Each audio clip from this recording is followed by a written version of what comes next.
పహల్గామ్ ఉగ్రదాడికి ప్రతీకార చర్యగా భారత భద్రతా బలగాలు పాకిస్తాన్లో ఉన్న ఉగ్రవాద స్థావరాలపై విరుచుకుపడ్డాయి. దీంతో ఇరు దేశాల మధ్య యుద్ధ వాతావరణం నెలకొంది. కేంద్ర ప్రభుత్వం దేశవ్యాప్తంగా 259 చోట్ల మాక్ డ్రిల్ నిర్వహించనుంది. యుద్ధ వాతావరణం నేపథ్యంలో ప్రజలు అప్రమత్తంగా ఉండాలని రిటైర్డ్ ఆర్మీ ఉద్యోగులు తెలిపారు. ప్రస్తుతం బార్డర్లో యుద్ధ వాతావరణంపై రిటైర్డ్ ఆర్మీ ఉద్యోగులతో మా శ్రీకాకుళం ప్రతినిధి సౌమ్య మరింత సమాచారాన్ని అందిస్తారు. పహల్గామ్పై పాకిస్తాన్ ఉగ్రవాదులకు సంబంధించినటువంటి చర్య తర్వాత భారత్ ఖచ్చితంగా ప్రతీకార చర్య తీసుకుంటుంది అని ప్రధాని మోడీ అయితే భారత్ ప్రజలకైతే మాట ఇవ్వడం జరిగింది. అయితే ఇచ్చిన మాట ప్రకారమే నిన్న ఆపరేషన్ సింధూర్ పేరుతో ఏవైతే పాకిస్తాన్ కి సంబంధించినటువంటి ఉగ్రవాద స్థావరాలు ఉన్నాయో దాదాపు 9 ఉగ్రవాద స్థావరాల మీద అయితే మెరుపు దాడులను చేయడం జరిగింది. అయితే దీనిలో చాలా మంది ఉగ్రవాదులు కూడా మరణించినట్లు తెలుస్తుంది. నిజంగా బార్డర్ లో ఎలాంటి పరిస్థితులు ఉంటాయి, అదే విధంగా ఆ యుద్ధ ప్రభావం మిగతా గ్రామాల్లో ఏ విధంగా ఉండబోతుంది, ఒకసారి వారితో మాట్లాడదాం. సార్ నమస్తే. ఎంత భారత్ శాంతియుతంగా యుద్ధం చేయాలి అనుకున్నా సరే పాకిస్తాన్ చేసేటటువంటి కవ్వింపు చర్యలకి భాగంగానే ప్రస్తుతం టిట్ ఫర్ టాట్ లో భాగంగా ఆపరేషన్ సింధూర్ పేరుతో అయితే మెరుపు దాడులను చేసింది. అసలు ఈ దాడులను ఎలా చూడాలంట? మేడం, ఇది ఖచ్చితంగా 22 ఏప్రిల్ వాళ్ళు చేసిన దారుణ కాండకి మన ప్రధానమంత్రి భరోసా ఇచ్చారు భారతదేశ ప్రజలందరికీ. మనం భారత్ మారిన భారత్ అని చూపెట్టడానికి మన యొక్క ప్రతిచర్య ఉంటుందని చెప్పేసి, ఆ ప్రతిచర్య ఎవరు ఊహించుకోని విధంగా ఉంటుందని, అది ఆ ముష్కరులు ఎవరైతే టెర్రరిస్టులు ఉన్నారో వారినే కాకుండా వారికి సపోర్ట్ ఇస్తున్న వాళ్ళని కూడాను వాళ్ళ వెనకున్న దేశాలు ఏవైనా సరే వదిలిపెట్టే ప్రసక్తే లేదన్నారు. 22 ఏప్రిల్ నుంచి ఇంతవరకు వెయిట్ చేసిన కారణం అంటే ఒక స్ట్రాటజీ మెయింటైన్ చేయడం అండి. ఎందుకంటే ఒక వార్ వెళ్ళాలంటే సడన్గా చేయలేము అలాగా. ఎందుకంటే మనం మన యొక్క ఆర్మీ కానీ నేవీ కానీ ఎయిర్ ఫోర్స్ కానీ మిగతా ఉన్న బోర్డర్ సెక్యూరిటీ ఫోర్సెస్ కానీ ఐటీబీ వీళ్ళందరినీ అలర్ట్ చేసుకుంటూ వాళ్ళని ఎక్కడెక్కడ డిప్లాయ్ చేయాలి, ఎవరిని ఎక్కడ తీసుకువెళ్ళాలి, ఈ ఐఎన్ఎస్ విక్రాంత్ లాంటి నౌకల్ని ఎక్కడ తీసుకెళ్ళాలి, రఫేల్ని ఎక్కడ పెట్టాలి, ఇవన్నీ ఒక స్ట్రాటజీ ఉంటుంది. దీంతోపాటు ప్రపంచ దేశాలను మన వైపు తిప్పుకోవాలి. అంటే ఇప్పుడు పాత యుద్ధాలకు ఇప్పుడు యుద్ధాలు అంటే ఇప్పుడు మొత్తం ఎలక్ట్రానిక్ యుద్ధాలని, ఇప్పుడు మనం ఇక్కడ కూర్చొని ఎక్కడి నుంచి దేశాన్ని నాశనం చేయొచ్చు. సో అలాంటి వాటిని ఎదుర్కోవాలంటే మన రాడార్ సిస్టమ్ అవాక్స్ ఉంది, ఇప్పుడు ఇజ్రాయెల్ ఇచ్చిన సిస్టమ్స్ కానీ ఇవన్నీ మనం రెడీ చేసి ఎక్కడైనా సరే ఇబ్బంది లేకుండా, అదేవిధంగా మనం చేస్తున్న చర్య ఎవరికి తెలియకూడదు. ఇప్పుడు మీడియాని కూడా రిస్ట్రిక్ట్ చేయడానికి కారణం ఇదే మాట. ఎందుకంటే ఇప్పుడు మనం ఎక్కడున్నాం ఎక్కడ చేస్తున్నాం విషయం తెలిస్తే అవతల వ్యక్తులు దాన్ని ఈజీగా, ఎందుకంటే మనకెంత టెక్నాలజీ ఉందో వాళ్ళు కూడా టెక్నాలజీ తీసలేదు. బట్ అంటే మన యొక్క టెక్నాలజీ అనేది ఏంటి అనే విషయం మీకు ఇప్పుడు తెలుస్తుంది. భారతదేశం ఏ దేశానికి తీసిపోదండి. మనం ఇప్పుడు ఎకనామికల్గా కూడా 4th పొజిషన్లో ఉన్నామంటే ఎంత చర్యలు తీసుకుంటే ఆ స్టేజ్కి ఆలోచన. ఇప్పుడు ఒక యుద్ధం చేస్తే ఒక ఆర్మీ నేవీ ఎయిర్ ఫోర్స్ పర్సన్స్కే కాదు, సివిలియన్స్ కూడా చాలా ఎఫెక్ట్ అవుతుంది. అదే బార్డర్ ఏరియాలో అయితే ఆల్రెడీ మనకి యుద్ధాలు జరిగాయి కాబట్టి అక్కడ ఏ విధంగా ఎవాక్యుయేట్ చేయాలో, ఎక్కడ ఏ బంకర్లు ఉన్నాయి, ఇవన్నీ వాళ్ళకి తెలుసు మాక్ డ్రిల్ ద్వారా. అంటే సివిల్ డిఫెన్స్ మాక్ డ్రిల్స్ ద్వారా తెలుసు. బట్ ఇప్పుడు చేస్తున్న యుద్ధం ఏమవుతుందంటే వాళ్ళు ప్రతిచర్యలు ఏమంటారంటే పక్కా అక్కడే చేయాలని ఉండదు. మన ఎకనామికలే దెబ్బకొట్టాలంటే ముంబై, హైదరాబాద్ లాంటివి, like Visakhapatnam eastern naval command ఇలాంటి ప్రదేశాల్లో వాళ్ళు అవకాశం, ఢిల్లీ లాంటి ఏరియాలు వాళ్ళు టార్గెట్ చేస్తారు. భారత్ లో ప్రధాని మోడీ ఇన్సిడెంట్ జరిగిన తర్వాత చాలా చర్యలు తీసుకున్నారు. కాకపోతే అవన్నీ కూడా ప్రశాంతియుతంగా తీసుకునే సింధు జలాల ఒప్పందం కానివ్వండి, పాకిస్తాన్ వెనక్కి పంపించేటటువంటి కానివ్వండి, యుద్ధం రాకుండా ఉండడం కోసమే ఇలాంటి డిసిషన్స్ అన్ని తీసుకొని పాక్ కి బుద్ధి చెప్పాలి అనుకున్నారు. కానీ పదే పదే పాకిస్తాన్ మాత్రం యుద్ధాన్నే కోరుకుంటున్నట్లుగా అటు ఉగ్రవాదులకి సపోర్ట్ చేస్తూ మాట్లాడుతున్నారు. సో దీనిలో భాగంగానే ఆపరేషన్ సింధూర్ పేరుతో ప్రస్తుతం మెరుపు దాడులు చేశారు. సో అసలు ఈ సింధూర్ కి సంబంధించినటువంటి సమాచారం ఏమైనా చెప్పగలుగుతారా? మీకు ఈ మాక్ డ్రిల్ ప్రకటించడం మీకు తెలుసు. మేము ఆల్రెడీ సర్వీస్ నుంచి వచ్చాం కాబట్టి మాకు తెలుసు. ఎందుకంటే ఎప్పుడైనా సరే డిఫెన్స్ వెళ్ళినప్పుడు, అంటే వారికి వెళ్ళే ముందు మేము పిఏడి అని చెప్పి ప్యాసివ్ యాక్టివ్ డిఫెన్స్ అని చేస్తాం. దాని అర్థం ఈ మాక్ డ్రిల్స్ అంటే యుద్ధం జరిగేటప్పుడు ఏ విధంగా మన యొక్క చర్యలు ఉండాలి. ఇప్పుడు పలానా ఈస్టర్న్ సెక్టర్లో జరిగితే ఏ ఎయిర్ క్రాఫ్ట్లు వెళ్ళాలి, ఏ ట్రైన్ మ్యాన్ పవర్ అటు వెళ్ళాలి, ఏ మిజైల్స్ అటు వెళ్ళాలి, ఏ రాడార్స్ వెళ్ళాలి, ఏ యూనిట్లు అక్కడ మూవ్ అవ్వాలి, అవన్నీ చెప్పి ఒక స్ట్రాటజీ ఉంటుందండి. That is called war plan. అంటే ఈస్టర్న్ సెక్టర్లో వస్తే ఎలా ఉంటుంది, వెస్టర్న్ సెక్టర్లో ఎలా వస్తుంది, ఇవన్నీ మాకు ముందు నుంచి pre defined. But we are waiting for the government orders. సాధారణ ప్రజలు ఎవరైతే గ్రామ స్థాయిలో ఉంటారో వాళ్ళైతే చాలా భయపడుతున్నటువంటి పరిస్థితి. ఎందుకంటే మనం చెప్పుకున్న విధంగా నిజంగా వార్ వచ్చినట్లయితే చాలా వరకు కూడా చాలా భయానకమైనటువంటి సిచ్యువేషన్స్ ఉంటాయి. కాబట్టి సో వాళ్ళకి ఏం చెప్తారు, ఎలా సిద్ధంగా ఉండాలి అంటారు, ఎంత ధైర్యంతో ఉండాలి భారత్? ఇప్పుడు యుద్ధం వస్తే మాత్రం ఇప్పుడంతా టాక్టికల్ వార్, టెక్నికల్ టాక్టికల్ రెండును. ఈ టెక్నికల్ వార్ కాబట్టి ఏ వార్ కూడా 1 వీక్లో అంతా ఫినిష్ అయిపోవచ్చు. దానికి ఎందుకు మనం రెడీగా ఉండాలంటే ఇప్పుడు లైక్ చెప్తున్నారు మాక్ డ్రిల్ చేస్తున్నాం. మాక్ డ్రిల్ చేసేటప్పుడు ఎక్కడ ఏ లైట్ బయటికి కనిపించకూడదు. ఎందుకంటే ఎయిర్ స్ట్రైక్ చేసేటప్పుడు ఏ మాత్రం లైట్ కనిపించినా అక్కడ వాళ్ళు బాంబింగ్ చేస్తారు. దానికి మాక్ డ్రిల్, అందుకే ఈ మాక్ డ్రిల్ మనకి చెప్పేది.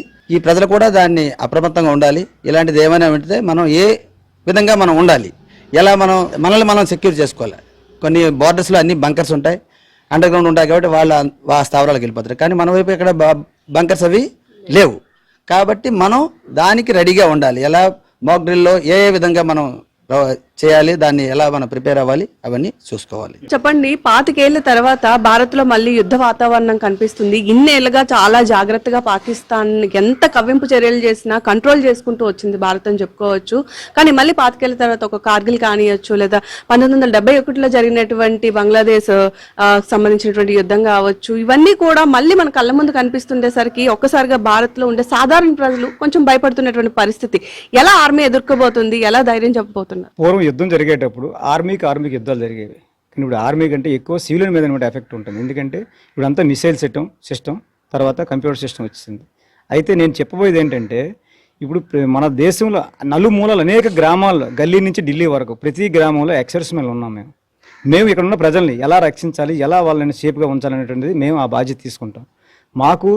మా అవసరం దేశానికి ఎప్పుడు అవసరం ఉన్నాయి, మేము ముందు వరుసలో మేము నిలబడతాం. ఎందుకంటే మా అనుభవం ఎక్కువ.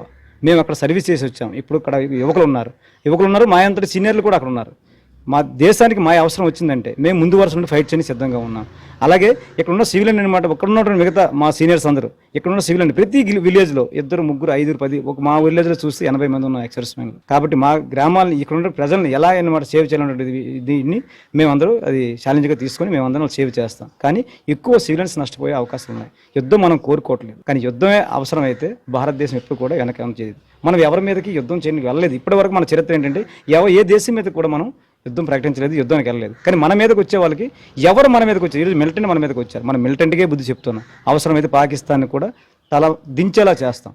ఏ దేశం వాళ్ళ వెనకుండా మనం అన్నమాట తగ్గేది లేదు. యుద్ధం వచ్చినా సరే భారత్ లో ఉండేటటువంటి త్రివిధ దళాలు ఇప్పటికే సిద్ధంగా ఉన్నాయి. ఇక నష్టం అయితే ఇరువైపులా జరుగుతుంది, కానీ తప్పనిసరిగా యుద్ధంలో గెలిచేది మాత్రం భారతే అని చెప్పి తెలుస్తుంది. అయితే యుద్ధం రాకూడదని మనం కూడా కోరుకున్నాం. ఇప్పటికే దీనికి సంబంధించి ప్రపంచ దేశాల్లో అగ్రదేశాలన్నీ కూడా భారత్ వైపే నడిపిస్తున్నటువంటి పరిస్థితి ఉంది. ఇక ముందుగా ఏం జరుగుతుంది, ఎలాంటి వాతావరణం ఉండబోతుంది అనేటటువంటి మాత్రం ఇంకా తెలియాల్సి ఉంది. ఉగ్రవాదులను భారత సైన్యం మట్టుపెట్టడంతో తిరుపతి జిల్లా ప్రజలు హర్షం వ్యక్తం చేస్తున్నారు. ఈ మధ్య జరిగిన పహల్గాం దాడిలో 28 మంది మృతి చెందారు. ఈ ఘటనపై ప్రధాని మోడీ తీసుకునే నిర్ణయం చిరస్మరణీయమని, ఖచ్చితంగా ప్రజలంతా మోడీ జీవనకే ఉంటామంటున్నారు. ఇక టెర్రరిజాన్ని అంతమొందించేందుకు భారత్ తీసుకుంటున్న ప్రతి చర్యను తామంతా మద్దతు ఇస్తామంటున్నారు. భారత మాతాకి జయ అంటూ నినదిస్తున్నారు. ఇక దీనిపై మరింత సమాచారాన్ని మా తిరుపతి నుంచి మా ప్రతినిధి కిరణ్ అందిస్తారు.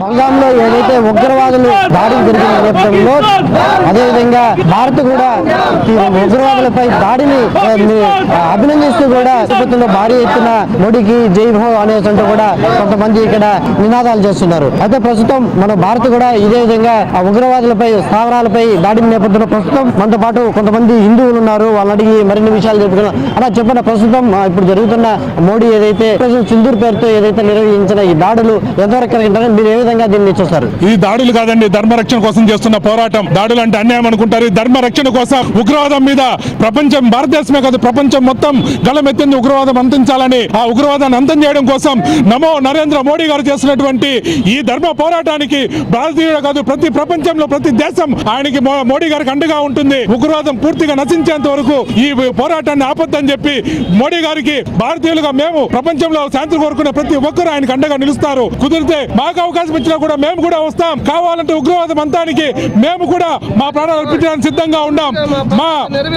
మా సైనికులు ఏదైతే ఉన్నారో వారు చేస్తున్న త్యాగం, అయ్యా సైనికులారా మిమ్మల్ని మేము గుండెల్లో పెట్టుకుంటాం. మీరు చేస్తున్నటువంటి ఈ రోజు ఈ పోరాటం ప్రతి ఒక్కరికి శాంతిని, మంచి భవిష్యత్తుని ఇచ్చేది. ఇది ఉగ్రవాదానికి ధర్మానికి జరుగుతున్న పోరాటం. ధర్మం ఇంతవరకు ఓడింది లేదు. ఉగ్రవాదం పుట్టిన ప్రతిసారి నశిస్తోంది. ఈసారి కూడా ఖచ్చితంగా ఉగ్రవాదం నశించేంత వరకు మన కలియుగ పురుషుడు దైవం అనేటువంటి ప్రధానమంత్రి నరేంద్ర మోడీ వదిలిపెట్టాడని ఆయనకు అండగా ఉంటామని తెలియజేస్తున్నాం. భారత్ మాతాకే.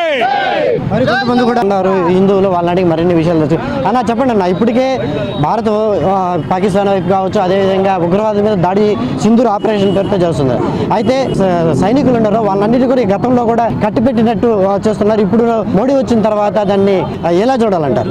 మీకు ఒక విషయం తెలియజేస్తానంటే 26 మంది హిందువులు చంపినప్పుడు పహల్గాంలో వాళ్ళని అడిగారు, మీ మోడీని అడగండి అని. అంటే ఆ మహిళల యొక్క సింధూరాన్ని తీసేసేదాని కోసం ప్రయత్నం చేస్తే అదే మోడీ ఒక మానవతా దృక్పథంతో వాళ్ళ యొక్క సింధూరాన్ని తిరిగి పెట్టేదానికి ఉద్దేశంతో వాళ్ళందరూ కూడా ఫ్రీ ఆఫ్ సింధూర్ అనే పేరుతో ఈరోజు కార్యక్రమం చేయడం జరిగింది. మీరు అడిగినట్లు ఇన్ని రోజులు సైనికులు చేతులు కట్టేశారండి. 2014 నుండే సైనికులకు చేతులు తంకిళ్ళు తీశారు. ఆ కారణం చేతనే సర్జికల్ స్ట్రైక్, ఎయిర్ స్ట్రైక్, ఈ రోజు మిజైల్ స్ట్రైక్ చేయడం జరిగింది. రేపు కావాలంటే పిఓకే స్ట్రైక్ చేస్తారని తెలియజేస్తున్నా. పిఓకేని కూడా ఆక్రమిస్తారు.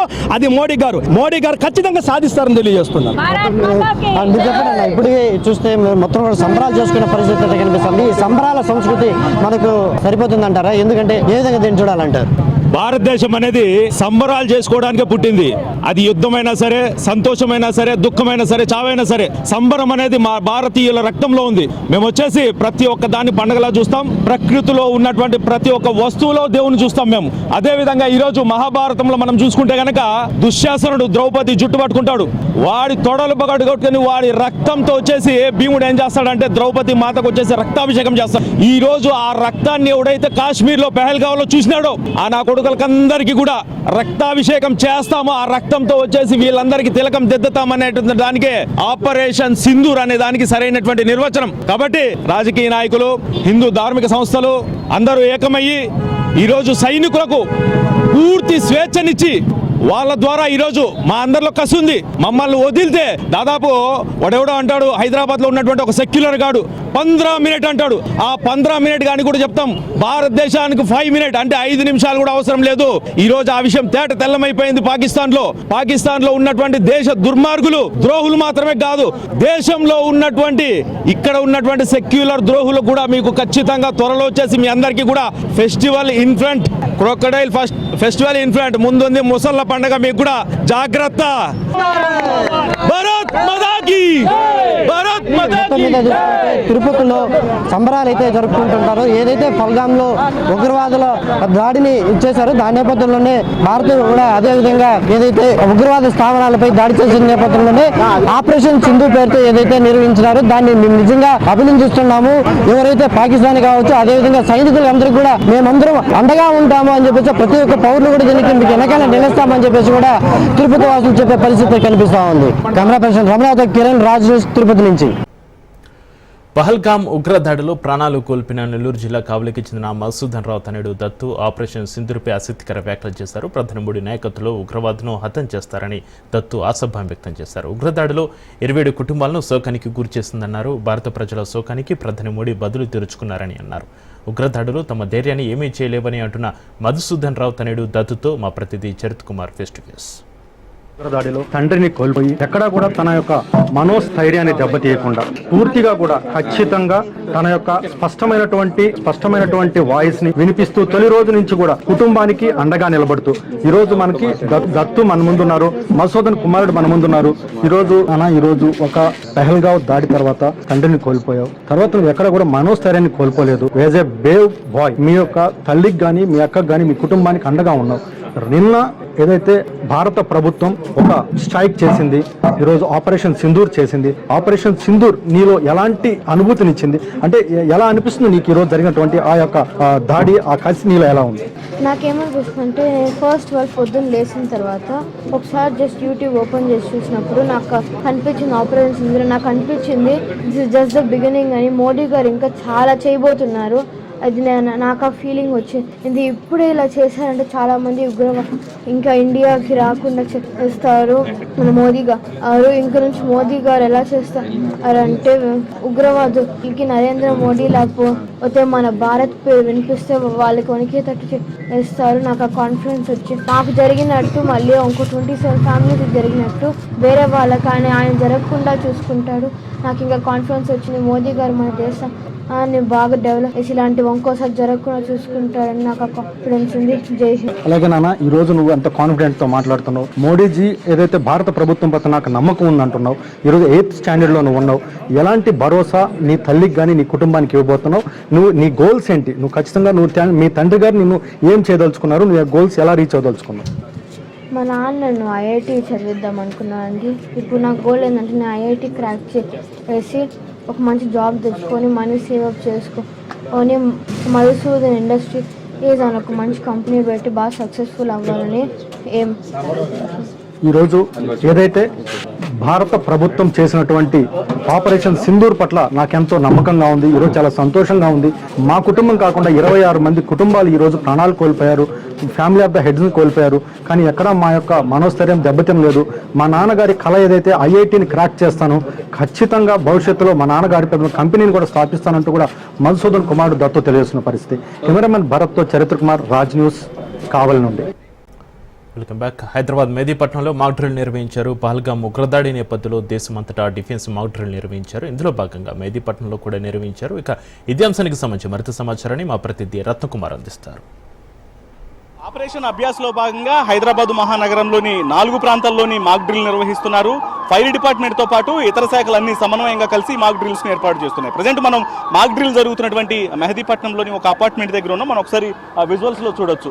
ఏదైనా యుద్ధం సంభవించినప్పుడు, ఏదైనా దాడులు జరిగినప్పుడు ఎటువంటి జాగ్రత్తలు తీసుకోవాలనే దాంట్లో భాగంగానే ఒక మాక్ డ్రిల్స్ అనేవి నిర్వహించడం. తెలంగాణ ఫైర్ డిపార్ట్మెంట్కి సంబంధించినటువంటి సిబ్బందితో పాటు ఎన్సీసీ క్యాడెట్స్, ఇతర శాఖలు అన్నిటి కూడా సమన్వయంగా ఈ యొక్క మాక్ డ్రిల్స్లో పాల్గొన్నటువంటి పరిస్థితి ఉంది. ఒకసారి మనం విజువల్స్ లో చూడొచ్చు. ఇది అవలాన్ అపార్ట్మెంట్స్ లో యొక్క మాక్ డ్రిల్స్ అనేవి కొనసాగుతూ ఉన్నాయి. ఒకవేళ ఏదైనా యుద్ధం సంభవించినటువంటి సందర్భంలో, దాడులు జరిగినటువంటి ఆ పరిస్థితిలోనే లోపల ఉన్నటువంటి అపార్ట్మెంట్ వాసులు ఏ రకంగా బయటపడాలి, అలాగే ఏ రకంగా ఒకవేళ క్షతగాత్రులని ఏ రకంగా ఇమ్మీడియట్గా ఇక్కడ యాక్షన్ ప్లాన్ అమలు చేసి వీళ్ళని ఇమ్మీడియట్గా స్థానికంగా ఉన్నటువంటి ఆసుపత్రికి తరలించాలి అనే దానికి సంబంధించి కూడా పూర్తిగా ఇక్కడ రక్షణ చర్యలను చేపట్టడం జరిగింది. మాక్ డ్రిల్లో భాగంగానే ఇటు అంబులెన్స్లను ఇమ్మీడియట్గా ఇక్కడకు తీసుకురావటము, అలాగే వైద్య సహాయానికి సంబంధించి పూర్తిగా వైద్యులను ఇమ్మీడియట్గా ఆన్ ది స్పాట్ ఏర్పాటు చేసి పూర్తిగా ఇక్కడ మెడికల్ సంబంధించినటువంటి సహాయ సహకారాలను కూడా ఏర్పాటు చేస్తూ యొక్క డ్రిల్స్ నిర్వహించారు. ఒకసారి ముందు ఒకసారి చూసినట్లయితే మెడికల్కి సంబంధించి అంబులెన్స్లను కూడా ఏర్పాటు చేశారు. లోపల వివిధ ఇటు ఆ ఫ్లాట్లలో ఉన్నటువంటి వాళ్ళందరినీ కూడా లోపల చిక్కుకుపోయినటువంటి సిబ్బంది అందరినీ లోపల ఇంట్లో నిర్వాసితులు ఎవరైతే ఉంటారో సో వాళ్ళందరినీ ఇక్కడ కిందటువంటి ఫైర్ డిపార్ట్మెంట్ కావచ్చు, అలాగే జిహెచ్ఎంసీ సిబ్బంది, డిఆర్ఎఫ్ సిబ్బంది అన్ని శాఖలు సమన్వయంగా పనిచేస్తూ ఈ యొక్క ఆపదకరమైనటువంటి పరిస్థితిని తప్పించుకోవడం కోసం అన్ని రకాల సహాయక చర్యలను తీసుకుంటూ వాళ్ళను ఇక్కడి నుంచి బయటకు తీసుకెళ్లేందుకు కూడా తగిన చర్యలు చేపట్టడం జరుగుతుంది. అందులో భాగంగానే మనం ఒకసారి విజువల్స్ లో చూసినట్లయితే ఇటు ఒకవైపున అంబులెన్స్లు ఉన్నాయి, అలాగే ఫైర్ డిపార్ట్మెంట్ ఏదైనా ఇబ్బందికరమైనటువంటి పరిస్థితులు ఉంటాయన్న ఉద్దేశంతోనే ముందుగానే ఇక్కడకు కొంతమంది ఇటు ఆర్మీకి సంబంధించినటువంటి ఇటు ఆర్మీ సిబ్బంది కూడా ఇక్కడ ఫామ్ అయి ఉన్నారు. మరోవైపు ఇటు ఎన్సీసీ సహాయక చర్యల్లో కూడా ఎన్సీసీ క్యాడెట్స్ ఉన్నారు. అలాగే అన్ని శాఖలకు సంబంధించినటువంటి అధికారులందరూ కూడా ప్రత్యక్షంగా ఈ యొక్క మాక్ డ్రిల్లో పార్టిసిపేట్ చేసినటువంటి ఆ విజువల్స్ని కూడా చూస్తున్నాం. ఎందుకంటే పూర్తిగా ఏదైనా ఇబ్బందికరమైనటువంటి పరిస్థితి తలెత్తినప్పుడు తీసుకోవాల్సినటువంటి అన్ని జాగ్రత్తలపైన కూడా అవగాహన కల్పించడంలో భాగంగానే ఆ శాఖలన్నీ కూడా అప్రమత్తం అవడం జరిగింది. సో ప్రస్తుతం ఒకసారి ఆ విజువల్స్లో చూడొచ్చు. పూర్తిగా ఆ కలెక్టర్ ఈ పరిస్థితిని సమీక్షిస్తున్నటువంటి ఆ విజువల్స్ కూడా కనిపిస్తున్నాయి. ఎందుకంటే మాక్ డ్రిల్స్కు సంబంధించి ఇబ్బందికరమైనటువంటి సిచ్యువేషన్ అన్నింటిని కూడా ఓవర్కమ్ చేయడంలో భాగంగానే ఈ యొక్క చర్యలు తీసుకున్నట్టు తెలుస్తుంది. హైదరాబాద్ కలెక్టర్ కూడా జరుగుతున్నటువంటి మాక్ డ్రిల్స్ మొత్తాన్ని కూడా ప్రత్యక్షంగా పర్యవేక్షిస్తూ ఉన్నారు. అసలు ఏ రకంగా మాక్ డ్రిల్స్ అనేవి జరుగుతున్నాయి, దానికి సంబంధించి ఉన్నటువంటి సిబ్బంది ఎవరైతే అన్ని శాఖలకు సంబంధించినటువంటి అధికారులు ఎటువంటి ఏర్పాట్లు చేశారు, పరిస్థితి అనేది ఎట్లా కంటిన్యూ అవుతుందనే దానికి సంబంధించి కూడా పూర్తిగా ప్రత్యక్షంగా ఇటువంటిలన్నింటినీ కూడా స్వయంగా తనిఖీ చేసినటువంటి దృశ్యాలను కూడా చూస్తున్నాం. మొత్తంగా ఇక్కడ ఒకసారి ఆ విజువల్స్లో చూడొచ్చు. మాక్ డ్రిల్లో భాగంగా ఈ ఇళ్లలో ఉన్నటువంటి పిల్లల మొత్తాన్ని కూడా తీసుకుని ఉన్నారు. ఒకవేళ వాళ్ళు గాయాలకు గురైనప్పుడు ఇమ్మీడియట్గా సో ఒకవేళ క్షతగాత్రులు మనకు ఒకసారి చూడొచ్చు, వాటికి సంబంధించినటువంటి ఏర్పాట్లన్నీ కూడా చేశారు. నిజంగా దెబ్బలు తగిలినప్పుడు ఎటువంటి పరిస్థితి అనేది ఉంటుంది, వాళ్ళని ఇమ్మీడియట్గా పర్యవేక్షిస్తూ లోపల నుంచి బయటికి తీసుకురావటం, బయటికి తీసుకొచ్చి ఇమ్మీడియట్గా వాళ్ళకు ఒక మెడికల్ సహాయం అనేది అందించడం, మెడికల్ సహాయం అందించిన వెంటనే ఇక్కడ నుంచి వాళ్ళని హాస్పిటల్కు తరలించి ఎటువంటి ఇబ్బందికరమైనటువంటి పరిస్థితులు ఎత్తకుండా అన్ని రకాల జాగ్రత్తల చర్యలు అనేది ఏ రకంగా తీసుకోవాలనే దానికి సంబంధించి కూడా అన్ని ఏర్పాట్లు చేశారు. సో ఈ యొక్క మాక్ డ్రిల్స్లో మొత్తం ఇటు ఒకవైపున ఫైర్కు సంబంధించినటువంటి ఫైర్ డిపార్ట్మెంట్స్, అలాగే మరోవైపు ఇటు మెడికల్ సిబ్బంది, ఇటు సైనికులందరూ కూడా ప్రతి ఒక్కళ్ళు ప్రత్యక్షంగా ఈ మాక్ డ్రిల్స్లో పాల్గొనడం జరిగింది. అలాగే ముఖ్యంగా ఈ అపార్ట్మెంట్స్కి సంబంధించి ఏదైతే అపార్ట్మెంట్స్ ఉన్నాయో ఈ అపార్ట్మెంట్స్లో యొక్క ఆ ప్రోగ్రామ్ని నిర్వహిస్తూ ఉన్నారు. ఈ కార్యక్రమంలో భాగంగా వీరి యొక్క సహాయ సహకారాలు కూడా తీసుకొని పూర్తిగా ఈ మాక్ డ్రిల్స్ని ఏర్పాటు చేస్తున్నారు. దాదాపు 4 ప్రాంతాల్లో ఈ యొక్క మాక్ డ్రిల్స్ అనేవి జరుగుతూ ఉన్నాయి. ఒకటి ఇటు చంపాపేట, అలాగే ఇటు సికింద్రాబాద్, మరోవైపు ఇటు మరొక 2 ప్రాంతాల్లో ఈ యొక్క మాక్ డ్రిల్స్ నిర్వహిస్తూ ఉన్నారు. మనం ఒకసారి విజువల్స్లో చూసినట్లయితే క్షతగాత్రులు ఎవరన్నా ఉంటే వాళ్ళని ఇమ్మీడియట్గా అంబులెన్స్ల ద్వారా తరలిస్తున్నటువంటి ఆ పరిస్థితులకు సంబంధించి కూడా లోపల ఉన్నటువంటి ప్రజలు ఏ రకంగా అప్రమత్తంగా ఉండాలి. సైరన్ మోగినప్పుడు ఇప్పటికే అధికారులు చాలా స్పష్టంగా తెలియజేశారు. సైరన్స్ మోగిన వెంటనే లోపల ఉన్న వాళ్ళు అప్రమత్తంగా లోపలే ఉండాలి. ఒకవేళ ఏదైనా ఇబ్బందులకు గురైన వాళ్ళు ఇమ్మీడియట్గా ఆ సమాచారాన్ని మొత్తాన్ని కూడా పూర్తిగా ఇప్పటికే 100, 112 నెంబర్లకు అందించాలనేటువంటి విషయాన్ని కూడా ఇటు హైదరాబాద్ సిపి కన్ఫర్మ్ చేసినటువంటి నేపథ్యంలోనే అన్నిటికీ సంబంధించి ప్రజలకు అప్రమత్తతను తెలియజేస్తూ మాక్ డ్రిల్స్ ప్రోగ్రామ్ అనేది సక్సెస్ఫుల్గా కంటిన్యూ అవుతుంది. ఇక మొదటి సైరన్తో ప్రోగ్రామ్ని ఇటు మొదలుపెట్టి ఇక సెకండ్ సైరన్తో ఈ యొక్క మాక్ డ్రిల్ ప్రోగ్రామ్ను కంప్లీట్ చేసినటువంటి పరిస్థితి ఉంది. ఈ యొక్క ప్రోగ్రామ్ అనేది అన్ని శాఖల సమన్వయంతో జరుగుతుంది. కెమెరా పర్సన్ విశ్వతో రత్నకుమార్, మెది. సంగారెడ్డిలోని KBR life care multi speciality హాస్పిటల్లో అన్ని రకాల చికిత్సలు జరుగుతున్నాయని ఆర్థోపెడిక్ డాక్టర్ దిలీప్ కుమార్ తెలిపారు. KBR life care multi speciality hospital అత్యాధునిక వైద్య సదుపాయాలతో అనుభవజ్ఞులైన వైద్యుల సమర్థతతో రోగులకు అత్యుత్తమ సేవలు అందిస్తున్నట్లుగా డాక్టర్ దిలీప్ కుమార్ తెలిపారు. ప్రజలకు ఆర్థిక భారం లేకుండా నాణ్యమైన వైద్యం అందించడమే లక్ష్యంగా వివరిస్తున్నారని అన్నారు. ఇక KBR life care multi speciality hospital Sangareddy ప్రజల గుండెలో ప్రత్యేక స్థానం సంపాదించుకుందని డాక్టర్ దిలీప్ కుమార్ తెలిపారు. పేరు doctor Dilip and joint replacement surgeon, KBR life care hospital Sangareddy.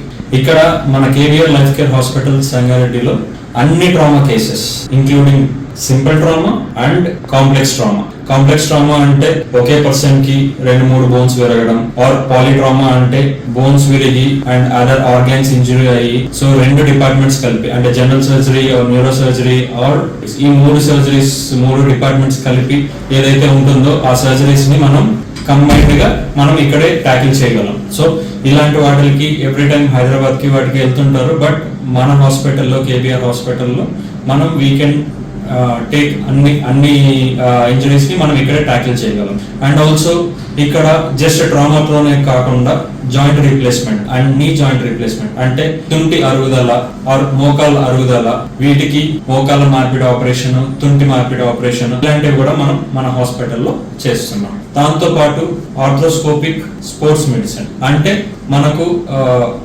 Athletes ligament injuries జరిగినప్పుడు ఆ లిగమెంట్స్ ఆ కట్ అయిన లిగమెంట్స్ ని మళ్ళీ మనం కీ హోల్ సర్జరీ ద్వారా ఆ లిగమెంట్ ని రీకన్స్ట్రక్ట్ చేస్తాం.